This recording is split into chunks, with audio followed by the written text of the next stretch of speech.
cheveux gras, mais c'est pas grave. C'est pas très important. Ça fait un petit moment déjà que j'ai envie de faire une vidéo sur mes conseils de révision. Parce que, ou même tout ce qui concerne les cours, etc.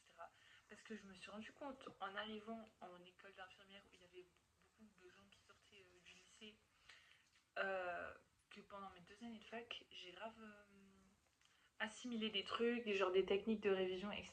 Et genre dans ma tête, je m'étais pas rendu compte que j'avais assimilé ça. Et c'est en voyant comment genre ceux qui sortent du lycée révisent que je me suis rendu compte que j'avais grave changé de façon de faire et tout.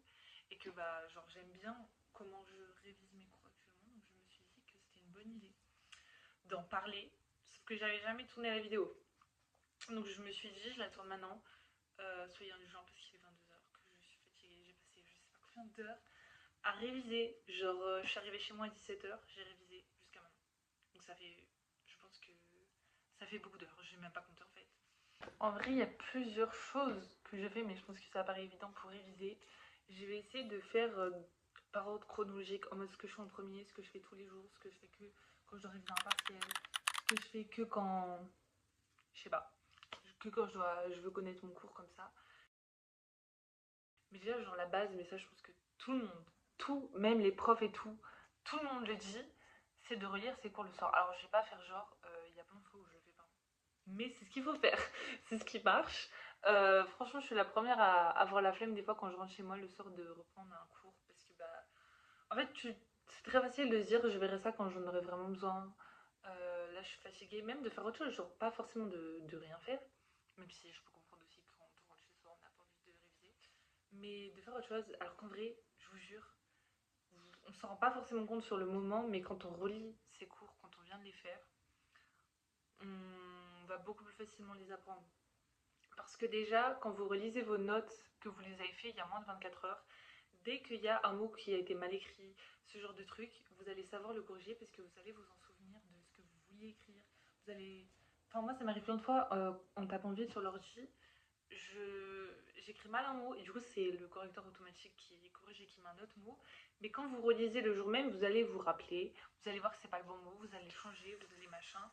Si vous le faites 3 semaines après, vous allez même pas vous rendre compte que le mot c'est pas celui-là. Vous allez... Je pense que le ciel est clairement pas avec moi. Pile le jour où je veux tourner, mon téléphone il décide qu'il a plus de stockage. J'en ai marre. Genre, en plus, quand je l'ai acheté, j'avais pris un truc avec quand même pas mal de stockage. La prochaine fois, je prendrai encore plus. Mais bon, la prochaine fois, c'est pas tout de suite. Parce que, genre, perso, j'aime pas changer mon téléphone souvent. Genre, celui-là, je l'ai acheté en 2024, je crois. Donc, en vrai, je le change pas dans ma tête avant 2029. C'est dans 3 ans? Non, peut-être pas. Bref, on s'en fout. Je vais pas le changer tout de suite. Mais du coup, j'étais en train de dire qu'il faut absolument relire ses cours le soir. Que c'est la base que après genre cette année j'ai pas mal changé de technique de révision mais du coup ce que je faisais au début de l'année c'était que je tapais tous les thèmes genre je recopiais tous les diapos et le soir quand je rentrais chez moi je relisais tout mon cours oula je relisais tout mon cours j'ai mettais au fluo les définitions et les mots que je connaissais pas je les mettais en couleur et après je faisais des titres et tout genre je faisais bien je séparais genre bien par partie du cours etc je relisais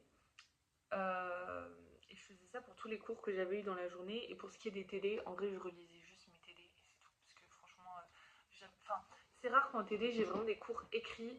En général, c'est soit on revoit ce qu'il y avait dans le CM, soit on fait des exos, etc. Donc au début de l'année, je faisais ça. Sauf que, en vrai, je trouve que ça faisait grave perdre du temps. Donc maintenant, je fais plus comme ça. Après, ça peut être une bonne technique, c'est à vous de voir, genre, en fonction de ce que vous aimez et tout. Maintenant, ce que je fais, c'est que quand j'ai des CM, j'écris, en fait, je prends direct des fiches et je fiche le cours direct. Genre, le prof il récite son cours et moi je suis là, je fais une fiche. Je note les trucs importants. Évidemment, il y a toujours des trucs à rajouter, mais genre, globalement, j'ai déjà une fiche qui est faite. Donc, je peux déjà apprendre mon cours, j'ai déjà genre l'essentiel, etc. Et après, c'est dur à faire. Genre, franchement, les premières fois où je faisais, je galérais. Mais plus on s'entraîne, plus ça va. Parce que on a les diaporamas du cours sur le NT. Donc, après, je les récupère. Ce que je fais, parce que j'en avais marre de tout copier-coller, c'est que je vais sur ChatGPT, je mets le diaporama du cours. Je crois qu'on n'a pas le droit normalement de faire ça. Mais je vous le dis quand même, mais c'est pas grave. Genre en mode c'est une question de droit d'auteur et tout, je sais pas quoi. et je lui demande je sais pas comment expliquer ça, de me rédiger un cours avec toutes les informations qu'il y a dans le diaporama. Et après, je copie-colle, je les lis quand même. En vrai, genre, je sais qu'il y a des gens qui ont toujours peur quand on utilise l'IA, qui fassent de la merde, etc. Personnellement, ça m'est jamais arrivé. Et voilà. Je copie-colle tout, je le mets sur un Google Doc. Du coup, j'ai le cours, genre j'ai quand même le diaporama en PDF, je déteste apprendre sur le diaporama, donc c'est pour ça que je fais ça, mais si ça vous dérange pas, vous cassez pas la tête. J'ai mon cours, genre s'il y a un truc que je comprends pas, que j'ai marqué dans ma fiche, vraiment en bref et tout, je peux aller voir dedans, etc., etc. Et en même temps, j'ai ma fiche qui est déjà faite. Et donc le soir, soit je relis ma fiche, soit si le diaporama est déjà sur l'ENT, je fais ça. Mais au moins j'ai mon cours de frais. Parce qu'il y a ça aussi, genre c'est plus facile d'apprendre après parce que vous aurez mieux retenu déjà dans la journée. Genre même si vous avez l'impression de ne pas avoir retenu grand chose, vous ne serez pas perdu quand vous allez reprendre votre cours pour le relire. Genre vous n'aurez pas l'impression de connaître les infos, mais quand vous allez les voir, ce ne sera pas comme si vous les voyez pour la première fois. Alors que si vous écrivez le cours, que vous le relisez pas le soir, comme quand on écrit, on est vraiment genre en mode j'écris, on n'est pas concentré sur ce qu'on écrit. Quand vous allez vouloir l'apprendre ou le relire dans genre des jours, vous allez, c'est comme si c'était la première fois que vous voyez. Du coup, en ce qui concerne l'organisation, ça aussi, ça dépend si vous aimez écrire en papier ou si vous écrivez sur l'ordi. Mais ça revient à peu près au même. Genre moi, j'écris tout sur l'ordi, sauf quand je fais des fiches. Je fais quand même des fiches papier. L'an dernier, je faisais des fiches sur l'iPad. Mais en fait, je trouve que c'est pas pratique. Genre, j'aime pas ça. Genre, moi je sais que je suis partie des gens quand j'écris à la main, j'apprends déjà beaucoup le truc. Et en fait, quand j'écris sur l'iPad, moins. Et genre, même le fait d'écrire papier, genre, je sais pas. Donc, je continue à faire des fiches papier, mais par contre, je fais mes schémas à l'iPad et je rédige mes cours à l'ordi. Donc, en gros, j'ai un dossier par trimestre. Bon, là, j'en suis qu'au premier. Par semestre, pardon. Je suis qu'au premier semestre, donc voilà. Mais, j'ai les matières de chaque du semestre. Genre, j'ai un dossier pour chaque matière. Et par exemple, dans le dossier d'une matière, j'ai genre chaque chapitre a son propre document. J'ai un sous-dossier pour mettre genre tous mes TD. Parce que genre en vrai, c'est les TD, je vais pas forcément retourner dessus systématiquement. Je vais surtout aller voir genre si jamais en m'entraînant chez moi j'ai un doute ou quoi. Mais sinon c'est pas quelque chose qui s'apprend de base en soi. Donc c'est pour ça que c'est pas fouillis non plus, mais genre c'est pas aussi bien organisé que mes CM. Et donc j'ai un document, parce que moi je le fais sur Google Drive, donc j'ai un Google Doc pour chaque chapitre. Et en gros, maintenant que sur Google Doc on peut faire des onglets, par exemple, quand j'envoie mon diaporama à ChatGPT pour qu'il fasse un compte rendu, je fais un onglet avec genre cours, compte rendu du cours et tout. Et après, par exemple, des fois ça m'arrive de genre refaire un Google Doc où je mets un peu genre une genre de fiche où je mets un peu les infos importantes. Ou de refaire un onglet, pardon. Waouh, j'arrive plus à parler. Mais en gros, j'ai mon Google Doc et par exemple, si j'écris mon cours, j'ai un onglet. Si, je sais pas, moi, j'ai fait un TD et qu'en TD, on a revu des informations sur le cours, on n'a pas fait des exos, etc., je vais refaire un onglet et je vais mettre tout dedans, genre pour que ce soit bien distinct. Franchement, c'est très important que vos cours ils soient genre triés, genre par matière, par chapitre, etc. Avant, je sais que je mettais tous les chapitres dans le même Google Doc et en fait, c'est pas pratique du tout parce que ça fait genre trop de texte sur un même truc. Enfin, moi personnellement, j'aime pas. Donc, je préfère faire comme ça, genre un dossier par matière et chaque matière a son propre document traitement de texte. Et après, si vous faites sur papier, c'est pareil. Genre, vous pouvez soit les mettre dans des pochettes, soit vous prenez un cahier par matière, soit vous prenez un classeur pour chaque matière, etc. Genre, il y a aussi moyen de s'organiser comme ça. Donc ça, c'est pour tout ce qui est, on va dire, que je fais tous les jours ou que je fais au fur et à mesure. Parce que par exemple, les diaporamas, ils sont pas forcément sur le NT le jour même, donc je vais pas faire le jour même, mais dès qu'ils y sont, je vais. Après, pour ce qui est quand je dois apprendre vraiment les cours, déjà, ce que j'essaye de faire le plus tôt possible pour les cours où ça se prête bien, c'est de faire des Quizlets. Genre, surtout maintenant, on peut envoyer son cours et ils font les cartes. Genre, c'est IA qui fait les cartes automatiquement. Donc après, enfin, moi perso, ce que je fais, c'est que je vérifie. Il y a certaines cartes que genre, je connais déjà, donc j'enlève ou je vais en rajouter. Je fais surtout ça pour l'anglais, parce que j'ai des cours d'anglais.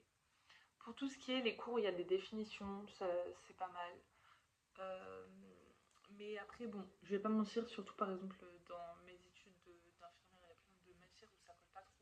Mais dès que je peux, je le fais parce que franchement, c'est super pratique pour apprendre. Enfin, perso, je trouve que ça marche bien et c'est un peu ludique, etc.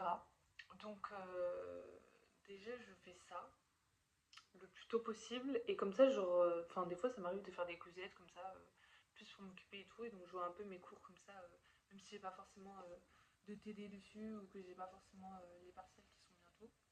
Après, je tiens quand même à dire pour les Quizlets, quand j'étais en licence de psycho, perso, je trouvais que ça marchait pas du tout. Genre, les cours, ils se prêtaient pas trop à faire ça, et donc j'avais essayé d'en faire, et en vrai, je retenais rien, parce que genre, c'était pas très cohérent de faire ça. Donc ça dépend vraiment des cours que vous avez. Enfin, perso, je trouve que pour les langues, ça marche super bien, par exemple. Mais vraiment, ça dépend totalement de ce que vous avez comme cours, etc. Donc après, ce que je fais quand je dois vraiment apprendre, c'est que souvent, j'apprends quand même mon cours en entier, même si j'ai des fiches. Genre par exemple, en fait mes fiches c'est résumé. Genre en soi c'est ce que je dois savoir, mais je sais pas comment expliquer ça. Je trouve ça plus facile de d'abord apprendre un peu, genre même si je connais pas tout, le cours en entier et après genre vraiment apprendre entre guillemets par cœur mes fiches, que de juste apprendre mes fiches et après si je retourne sur mon cours papier, genre en entier, il y a plein de trucs que je vais pas comprendre et du coup je vais avoir l'impression que je sais pas. Je sais pas si vous voyez ce que je veux dire. Mais perso, ce que je fais pour apprendre, c'est que je relis le cours plein de fois, genre vraiment plein de fois à voix haute. Parce qu'en fait, quand on lit à voix haute, on se rend compte quand on comprend pas la phrase, on se rend compte quand on est plus concentré, on retient mieux aussi, et on lit plus lentement, genre on lit vraiment la phrase. Parce que moi, personnellement, je fais partie des gens qui lisent vite, mais du coup, je lis la phrase genre de travers, et du coup, bah, je retiens pas du tout ce que j'ai lu. Donc je fais ça, et après, je fais la technique que je pense beaucoup de gens connaissent. C'est-à-dire qu'une fois que j'ai bien relu mon cours, que je le comprends, que je le connais, etc., je prends une feuille blanche et j'écris tout ce que j'ai retenu, genre vraiment tout, tout, tout, le max de trucs possibles. Euh, et après, une fois que j'ai plus rien qui me vient en tête, je prends mon cours, je prends la feuille où j'ai tout écrit et genre tout ce que j'ai mis sur ma feuille qui est juste, etc., je surligne.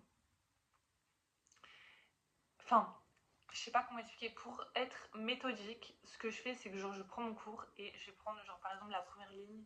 Je vais aller voir si je l'ai écrit sur ma feuille. Si je l'ai pas écrit, je vais rajouter en rouge. Si je l'ai écrit, je vais le surligner.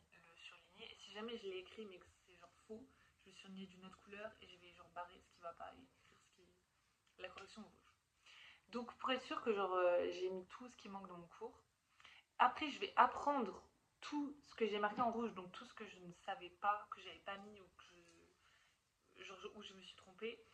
Et je vais refaire pareil, etc. Et à chaque fois, en fait, je fais que les trucs que j'ai pas retenus. Et la prochaine fois que je m'y remets, genre le lendemain ou quoi, je recommence tout. Et là, genre en vrai, si je connais genre à peu près 95% de mon cours, je me dis genre c'est bon, je le connais. Et le reste, enfin ça dépend si votre partiel est demain, mais genre le reste, je me dis genre à force de relire entre temps, ça rentrera tout seul quoi. Ensuite, je faisais beaucoup ça en psycho. Là, j'avoue que je pense que je vais moins pouvoir le faire cette année. Mais je trouve ça quand même très utile pour beaucoup de matières. Donc voilà. C'est que, en gros, j'ai envoyé mon cours. Vous allez voir que j'aime trop utiliser ChatGPT vraiment. Mais j'ai envoyé mon cours à ChatGPT et je lui demandais de me faire des QCM. Genre pour m'évaluer sur le cours. Mais genre vraiment beaucoup de questions. Genre 100 questions et tout. Genre qu'il y ait le max d'infos dedans. Genre qu'il y ait le plus d'éléments du cours possible. Et après, je m'entraînais. Et bah, si je savais, tant que je savais pas, je continuais à faire des QCM. Genre tant que je me trompais sur pas mal d'éléments, je continuais et tout. Et franchement, ça c'est pareil. Je trouve que ça marchait assez bien. Surtout que, enfin perso, je trouve que genre c'était grave cohérent. Enfin, ça reprenait bien tout le cours et tout, mais après, comme j'ai dit, il faut faire beaucoup de questions. Donc ça, c'était pour tout ce qui est les matières où genre, bah déjà en psycho, en fait, j'avais tout qui était évalué sur le QCM, donc c'était facile. Là, genre, si vous avez genre à vos partiels des trucs à rédiger et tout, évidemment, ça marche pas de faire des QCM, mais dans ce cas-là, ça revient au même. Il faut s'entraîner à faire ce qu'on va avoir à faire au partiel. Genre moi, je sais que par exemple, en anatomie, on va avoir des schémas, etc. Donc, je vais m'entraîner à remplir des schémas. Je sais que certaines matières, je vais devoir rédiger certains trucs, genre faire certains exos qu'on a déjà fait en télé ou quoi, donc forcément, je vais m'entraîner à faire ces exos-là. Et dites-vous que genre, si vous n'avez pas d'anal, si vous n'avez pas... Enfin voilà, si vous n'avez pas, genre vous savez pas, vous n'avez pas d'exercice, genre vous... je sais pas comment expliquer, vous n'avez pas matière de vous entraîner, demandez à ChatGPT. Je vous jure, il sait tout faire. Parce que je sais que moi, par exemple, il y a des trucs, genre rédiger une macro cible et tout, il n'y a aucun anal au monde où il y a des exemples de cas cliniques pour faire une macro cible. Je demande à ChatGPT ou je reprends une qu'on a déjà fait en cours ou j'en invente une même. Mais voilà, genre, c'est pour dire que maintenant avec l'IA, c'est super simple d'avoir des moyens de s'entraîner comme ça. En plus, c'est rapide, il n'y a pas à se prendre la tête et tout. Donc je fais ça. Et pour ce qui est des langues, parce que quand j'étais à la fac, j'avais de l'italien. Là, j'ai de l'anglais, mais c'est tellement un niveau basique que je pense que je vais pas me casser la tête à faire ça. C'est qu'en gros, franchement, les langues, ce qui marche le mieux, ça paraît logique, c'est de parler. Surtout si vous avez des oraux. Après, c'est sûr que quand on a des écrits, il faut quand même genre s'entraîner à écrire, voilà. Mais de parler, genre déjà pour retenir, et puis même genre pour l'accent, etc., pour plein de raisons. Donc moi, ce que je faisais par exemple quand j'avais mes oraux d'italien, c'est après, ça marche. Plus on a un niveau débutant, plus ça marche. Parce que plus on a un niveau aguerri, plus c'est compliqué de faire ça. Mais en gros, je faisais des flashcards où je marquais des questions. Mais genre 1 milliard de questions. Genre toutes les questions qui me venaient en tête, qui avaient un rapport avec le cours, les chapitres qu'on avait fait, je marquais. Et j'avais genre je sais pas combien de questions. Et en gros, je piochais des questions au hasard et je m'entraînais à répondre. En italien du coup. Et je vous jure que comme ça, mais en mode à mon oral, je savais grave quoi dire. En mode, c'était un oral improvisé. Genre, on n'avait pas un texte d'avance, on devrait vraiment juste parler comme si on parlait à quelqu'un en Italie ou quoi. Genre en italien. Et je savais grave quoi dire parce que du coup, bah, j'avais des réponses pas toutes faites, mais je m'étais entraînée à répondre à plein de questions. Donc les phrases, j'ai presque construit, j'ai juste à changer quelques mots, etc. Mais du coup, plus on a un niveau aguerri, moins ça marche, puisque bah, plus il y a de sujets, donc plus il y a de questions, et genre ça devient infaisable. Donc en vrai, de manière générale, les langues, enfin, ce qui marche le plus, en fait, c'est de le travailler le plus souvent possible. Donc déjà de parler, donc franchement, si vous pouvez parler à des gens qui parlent cette langue, c'est trop bien. Genre si vous apprenez l'anglais, parlez à des anglais. Si vous apprenez l'italien, parlez à des italiens. Je sais que c'est pas forcément facile, hein. Mais si vous pouvez, faites-le. Ensuite, regardez des documentaires, des séries, des films, écoutez des podcasts, lire dans la langue, genre lire en anglais par exemple. Je prends l'anglais parce que je pense que la majorité des gens apprennent l'anglais, mais genre lire en anglais, ça fait progresser de fou malade. Pareil, regardez les séries, etc. en anglais. Si vous aimez pas regarder des documentaires ou des reportages, genre dites-vous, genre là, pendant 30 minutes, vous regardez un documentaire ou quoi en anglais. En plus, les documentaires, les personnes, je sais pas si c'est des journalistes ou quoi, mais qui présentent, en général, ils parlent super distinctement, etc. Donc c'est facile de comprendre. Alors par exemple, dans une série, déjà, les accents, ça peut être genre, ça peut venir de n'importe où, donc c'est jamais le même. Des fois, ils parlent super mal, ils mâchent leurs mots, etc. Euh, c'est pas forcément, des fois, ça dépend des séries qu'on regarde, mais il n'y a pas un vocabulaire de fou non plus, donc ça aide pas forcément beaucoup. Parce qu'après, si c'est facile à comprendre, c'est bien, mais ça veut dire que vous allez moins apprendre. Donc franchement, je conseille 100% les documentaires ou de lire. Parce que quand on lit, genre on apprend plein de vocabulaire qu'on n'entend jamais quelqu'un dire ça, mais on en a quand même besoin. Je sais pas si vous voyez où je veux en venir. Et puis on voit comment s'écrivent les mots, et enfin bref. Après, il faut aimer lire. Il y a plein de gens qui aiment pas lire, je comprends, mais sinon vraiment regarder des documentaires, je trouve que ça marche de fou. Ensuite, dernier point, je pense, et ça c'est l'avantage d'avoir fait des études en psycho, c'est que du coup on a travaillé sur la mémoire et que j'ai appris plein de trucs par rapport aux révisions, notamment le cliché qu'on verra partout sur les différents types de mémoire, en mode les gens qui ont une mémoire visuelle, les gens qui ont une mémoire auditive, les gens qui ont une mémoire, je sais plus ce qu'on dit d'autre, kinésie, je sais plus comment on dit, kinésie ou je sais pas quoi. Ça n'existe pas. C'est-à-dire que votre mémoire, elle n'a pas en mode si un truc est visuel, elle va mieux le retenir, etc. C'est faux. En revanche, ça ne veut pas dire que vous n'allez pas mieux retenir un truc parce qu'il est écrit ou parce que vous l'avez écouté ou parce que ceci. Mais ça n'a rien à voir avec la mémoire en soi. C'est quelque chose qui a à voir avec votre capacité de concentration. Par exemple, moi je sais que quelqu'un qui parle, ma concentration elle dure 2 secondes et demie. Genre, si vraiment la personne fait que parler et que je fais que écouter, bah ça sert à rien. Genre, ça sert à rien, littéralement. C'est pour ça aussi que, genre, faut être proactif en cours. Je vous demande pas de participer, je sais qu'il y a plein de gens qui n'aiment pas participer, moi j'aime pas ça. Mais écrivez, genre, restez pas à juste écouter, parce que, enfin, après, sauf si vous, vous arrivez à rester concentré quand vous écoutez, mais de manière générale, c'est pas la majorité des gens. En gros, on a tous la même mémoire. Et ce qui est la seule chose qui fait vraiment une différence sur ce que vous allez apprendre par rapport à la mémoire, c'est de ne pas apprendre ces cours en une fois. Parce que si vous allez les apprenez en une seule fois, en fait quand on apprend en cours, ou n'importe quoi d'autre, ça va dans la mémoire à court terme, ou la mémoire de travail. Parce qu'on est en train de s'en servir maintenant. Donc on le connaît, mais on le connaît parce qu'on est en train de s'en servir maintenant. Si vous retournez jamais dessus avant le partiel, c'est nulle part. Genre, ça n'existe plus dans votre mémoire, ça a été supprimé. Si vous revenez dessus, plusieurs fois, mais même une seule fois, ça suffit, en fait, ça va passer dans votre mémoire à long terme. Et là, vous allez vous en souvenir pour les partiels. C'est pour ça que c'est super important de réviser en plusieurs fois, et c'est pour ça que c'est super utile de relire ces cours à la fin de la journée. Parce qu'à la fin de la journée, vous relisez votre cours, il passe directement dans la mémoire à long terme puisque vous l'avez vu une première fois en cours et vous allez le revoir direct chez vous en vous en souvenant et donc bam, mémoire à long terme. Alors si vous ne faites pas ça, vous y retournez dans 3 semaines, vous vous en souvenez pas, donc ça reste dans la mémoire de travail. Il faudra encore y retourner pour que ça repasse dans la mémoire à long terme, bref, voilà. Par contre, ce qui peut changer, comme j'ai dit, c'est la concentration. Il y a des gens qui arrivent à rester, ce qui est clairement pas mon cas, qui arrivent à rester concentrés quand quelqu'un parle et qui vont vraiment genre, enregistrer tout ce que la personne a dit. C'est tant mieux pour vous, vous avez vraiment de la chance. Il y a d'autres personnes, pour rester concentrées, qui ont besoin d'écrire.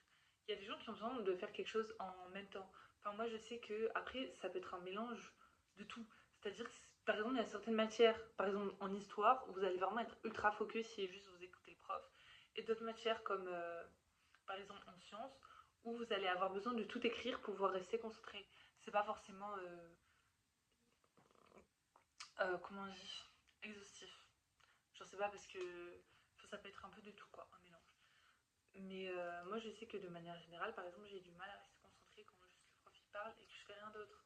Mais il y a des gens, ça va être l'inverse. Et en gros, ce qu'il faut que vous compreniez, c'est genre, qu'est-ce qui vous ennuie et qu'est-ce qui fait que vous restez intéressé par le cours. Genre, moi, comme je disais, j'ai besoin d'écrire, donc quand je suis en cours, automatiquement, j'écris. Il y aura toujours des profs, surtout à la fac, qui vont vous dire c'est rien d'écrire, vous aurez les diapos. On s'en bat les couilles. Vraiment, on ne les écoute pas. Si vous avez besoin d'écrire, vous écrivez, et puis eux, s'ils ne comprennent pas, c'est leur problème. Euh, mais faites en sorte de rester concentré en cours, parce que si vous restez concentré, vous allez retenir des choses. Si vous ne restez pas concentré, vous allez dormir. Et donc, euh, ça sert à rien. Venir en cours pour dormir, ça sert à rien. Parce que de un, vous serez même pas bien reposé, donc on peut même pas dire que ça a servi à ça. Et de deux, bah, vous aurez rien appris, rien retenu. Vous serez perdu quand vous allez relire votre cours chez vous. Donc c'est surtout ça qui fait une différence sur la façon d'apprendre. Et c'est pas une question de type de mémoire, parce que les types de mémoire, ça n'existe pas. Voilà. Ça, c'est des petits tips que j'ai appris en psycho. Du coup, ça, c'est vraiment bénéf. Apprendre comment apprendre ses cours en cours. Bref, j'espère quand même que mes conseils vous auront aidé, même si moi, comme je dis, ça me paraît être du basique. Mais je me suis rendu compte qu'il y avait plein de gens qui, entre guillemets, savaient pas ça, ou faisaient pas comme ça, ou étaient perdus. Donc je me suis dit, bon, pourquoi pas faire une vidéo sur ça. Je pense qu'au montage, je vais essayer de vous mettre des exemples de comment je rédige une cours, comment je classe, vraiment, enfin, d'illustrer tout ce que j'ai dit pour que ce soit plus clair.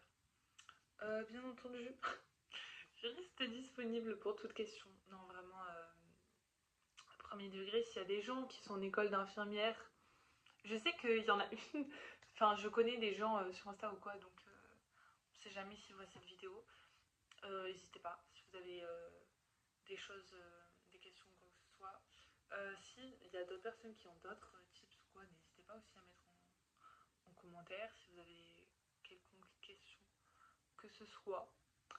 Bref, j'espère que cette vidéo, elle vous aura plu et surtout qu'elle vous aura aidé parce que c'est un peu pour ça que je l'ai fait à la base. Elle a rien à voir avec la première vidéo que j'ai faite. Parce que, enfin, je suis vraiment lunaire, mais j'ai envie de me lancer sur YouTube depuis très longtemps, mais je sais pas exactement ce que je veux faire concrètement. J'aime trop donner des conseils, faire des vidéos comme ça, mais j'ai pas forcément beaucoup de choses à donner. Donc voilà, quand j'aurai des trucs à vous partager, je le ferai. Mais je pense pas que je vais trop refaire de vlogs parce que c'est pas trop. C'est pas que j'aime pas vlogger, c'est que je trouve que c'est pas intéressant dans le sens où ça apporte rien, c'est un peu culture du vide. Enfin, je suis pas ultra fan de ça et c'est très long à monter pour pas grand chose, je trouve. Enfin, j'aime bien regarder des vlogs, mais perso, voilà. Donc, je sais pas trop à quoi vont ressembler les prochaines vidéos. Mais normalement, si tout va bien, je vais ressortir une vidéo fin décembre ou début janvier. Et, et une autre courant janvier. Donc voilà, une pour la fin, en gros, une pour la fin d'année et une pour la début d'année 2026. Je vais pas encore vous dire sur quoi, mais je sais sur quoi elle sera. Et je vais essayer de poster à peu près une vidéo par mois, mais bon, c'est vraiment si j'ai le temps. Parce que des fois je suis débordée avec les cours, genre en février j'ai mon stage et tout, donc ça me donnerait que j'ai le temps. Mais je vais essayer et je pense que je vais essayer de faire une vidéo avec mon frère. Je sais pas encore sur quoi exactement. Mais il y a un truc que j'aimerais trop faire. En fait, j'aimerais trop faire une vidéo FAQ, mais j'ai pas d'abonnés, donc qui va me poser des questions? Genre, personne. Personne ne veut savoir rien sur ma vie. Donc, mais sinon, c'est grave le genre de vidéo que j'aimerais trop faire. Après, dites-moi ce que vous en pensez. Mais j'hésite à faire un peu des vidéos anecdotes. C'est-à-dire que j'ai vraiment plein de trucs à raconter. Genre, je peux faire des anecdotes métiers. Parce que, oh mon dieu, j'ai tellement des choses lunaires à raconter sur les jobs que j'ai pu avoir, job étudiant. Je peux faire des anecdotes paranormales. J'ai malheureusement des choses à raconter sur ça aussi. Et je peux, enfin voilà, en fait il y a plein de sujets, que ce soit sur l'école et tout, où je peux faire des vidéos dessus. Et genre je me dis ça peut être intéressant, ça peut être drôle, etc. J'aime trop raconter des story time, donc vraiment voilà. Peut-être que je ferai une vidéo un jour sur mes anecdotes paranormales avec mon frère, parce que en fait mon frère n'y croit pas du tout. C'est pas en mode il va pas croire ce que je lui dis, mais il croit pas du tout au paranormal, donc il aura pas du tout la même vision. Parce que moi je suis le genre de personne où automatiquement c'est paranormal. Genre en mode il y a un paquet de pâtes qui tombe par terre, c'est paranormal. Genre tout ce qui arrive comme ça, genre moi je suis très. J'y crois beaucoup et je m'égare tellement du sujet, mais bon c'est pas grave. J'y crois beaucoup et ça me fait peur. Donc le moindre truc, je vais avoir peur sur ça et donc automatiquement je vais me dire c'est ça, etc. Genre je vais être ultra dans, pas dans la paranoïa non plus, mais je vais y penser. Genre je suis le genre de personne qui ne veut pas avoir un miroir en face de son lit, ce genre de truc, parce que je me dis non mais imagine que machin. Genre c'est comme, je sais que des gens vont me prendre pour une folle, mais ceux qui croient au paranormal, vous savez que tout ce qui est les peluches, les jouets, etc., où il y a des yeux dedans, de base, c'est à bannir. Mais moi perso, enfin je peux pas, en mode je suis pas parano à ce point, mais quand même assez. Quand je pars de mon appart, je les range. La plupart de mes doudous, genre en fait tous ceux qui sont vraiment personnels, je les range dans un tiroir. Alors ça les protège de rien du tout, hein, on va pas se mentir, mais psychologiquement, je me dis genre ils sont safe, il n'y a pas un démon qui va rentrer dedans, genre. Voilà. Donc c'est pour ça que j'aimerais trop faire une vidéo avec lui sur ça, parce que je sais qu'il va être en mode non mais c'est pas du tout paranormal, c'est nanani, nanana, et moi je vais être en mode bah si. Donc voilà, et comme ça je pourrais avoir vos avis, etc. Aussi je pense que je ferai pas forcément des vidéos dédiées à ça, mais enfin du moins pas trop souvent, mais je pense quand même qu'il y aura quelques vidéos ou quoi pour parler de lecture, parce que bah c'est quand même une de mes passions, quoi. Même si après, enfin, ça peut paraître contradictoire ce que je dis, mais j'aime pas forcément parler de ce que je lis, dans le sens où j'aime pas forcément faire la promo des livres parce que genre j'aime pas faire des résumés, etc. J'ai trop du mal à donner mon avis et tout. Enfin, c'est, je sais pas forcément faire entre guillemets. Mais c'est vrai qu'il y a quelques fois où il y a certains livres et tout, j'ai vraiment envie d'en parler. Et puis aussi, je peux vraiment faire des vidéos tips, etc. sur l'écriture parce que ça fait très longtemps que j'écris. Et ça, c'est pareil, genre je me rends compte que j'ai plein de techniques ou quoi que des personnes qui commencent ont pas forcément. Donc en vrai, pourquoi pas. Ou même sur l'auto-édition, même si bah c'est super dur de d'être d'avoir de la visibilité, d'avoir un public, des acheteurs, mais il y a un mot pour ça. Ah, je sais plus comment on dit, mais vous avez compris. Quand on est en auto-édition, c'est très dur. Et donc j'ai vendu des livres, hein, mais j'en ai pas vendu beaucoup. Donc je peux pas dire que j'ai une technique miracle qui vous rendra riche et célèbre. Mais je pense que j'ai quand même quelques tips et tout. Bref, sur ce, prenez soin de vous. On se retrouve je ne sais pas quand pour la suite. Je ne sais pas du tout quand. Je peux plus de mes cheveux gras. Je suis tout le temps en train de voir mes cheveux, c'est insupportable. D'ailleurs, en parlant de cheveux, j'ai trop envie de me teindre les cheveux en rouge presque noir, mais rouge quand même. Voilà, c'est tout. Bref, on se retrouve à la fin du mois, sûrement à la fin de l'année même, pour une prochaine vidéo. Et n'hésitez pas à commenter, liker, partager tout ce que vous voulez, parce que j'ai besoin de... j'ai besoin d'aide, en fait, j'ai besoin de support. C'est comme ça qu'on dit, je sais pas. Bref, voilà, bisous, et merci à ceux qui ont regardé, c'est-à-dire mon frère, qui est la seule personne à s'investir. Et voilà.